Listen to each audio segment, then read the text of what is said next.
Hello বন্ধু, দেখো আজকে মাছের মাথা দিয়ে মুগ ডাল করব, সেটাই তোমাদের দেখাবো। এই যে ভাজা বসিয়েছি, আর এখানে আরও আছে ভাজবো। আর এই যে মুগের ডাল সেদ্ধ, আর এই যে এখানে ভাত বসিয়ে দিয়েছি, চা করে নিয়েছি, আমের ঝোল হবে। আর এই যে সব উপকরণ: টমেটো, ফোড়ন, ঘি, গরম মশলা, যাবতীয় রান্নাঘরের মশলা, নুন। এই যে এবার আমি ফোড়ন দিয়ে দেবো আর পেঁয়াজ বাটাটা দিয়ে দেবো।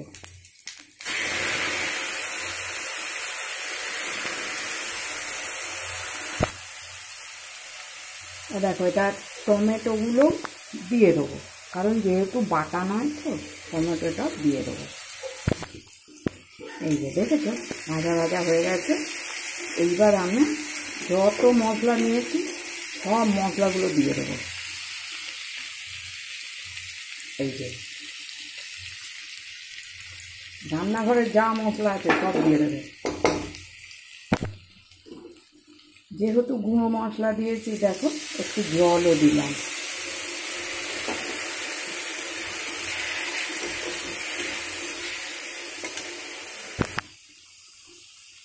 এই যে এইবার আদা বাটাটা তখন আমি দিতে ভুলে গেছি, এখন একটু দিয়ে ভালো করে নেড়ে নিই। আর ওই পেঁয়াজ, রসুন, কাঁচা লঙ্কা একসঙ্গে বেটে নিয়েছিলাম। এইবার মাছের মাথাগুলো দিয়ে দেবো। এই মাছের মাথাগুলো দিয়ে দিলাম। মাছের মাথাগুলো খুব রেগে গেছে, বলছে হ্যাঁ তোরা জমিয়ে খাবি আমাদের ভেজে। দেখো না বন্ধু, খুব মাছের মাথা রেগে গেছে। এই দেখো, নুন দিয়ে দিয়েছি, কষানো হয়ে গেছে। এইবার ডালটাও দিয়ে দেবো, এই ডাল সেদ্ধটা।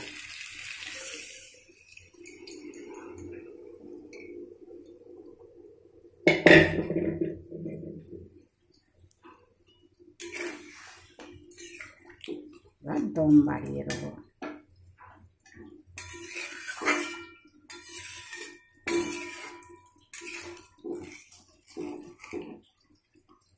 ফুটে উঠুক। এই দেখো, ফোটার আওয়াজ হচ্ছে কেমন, দেখো, দেখেছ?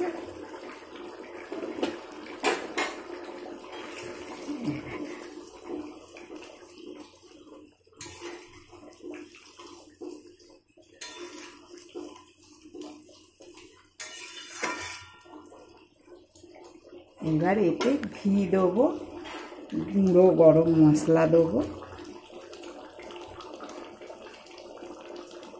এই যে গুঁড়ো গরম মশলা, আর এই যে ঘি দেবো।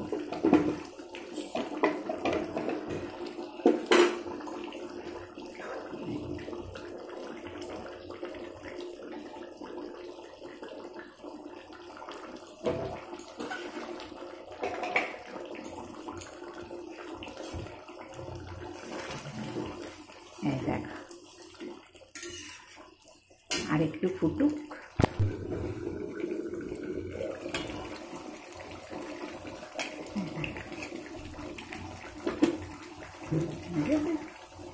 কেমন ফুটছে দেখেছো?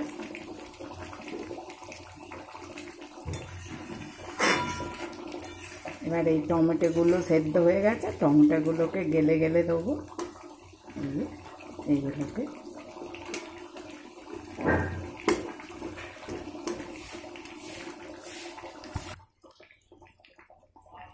এই দেখো, দেখেছ?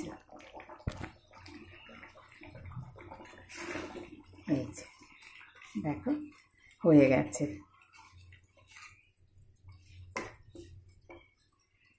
আমি মাছের মাথা ভেঙে দিইনি, কারণ আমার ছেলে ওই বেছে অত খেতে পারে না, তাই আমি মাছের মাথা গোটা গোটা দিলাম।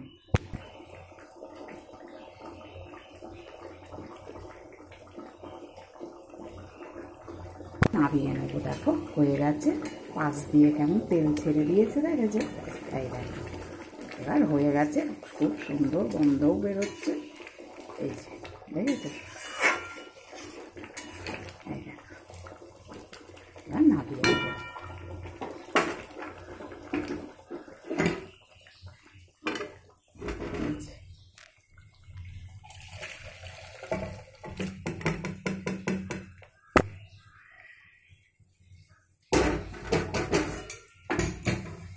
এই পর্যন্ত ডাল আমার হয়ে গেল বন্ধুরা।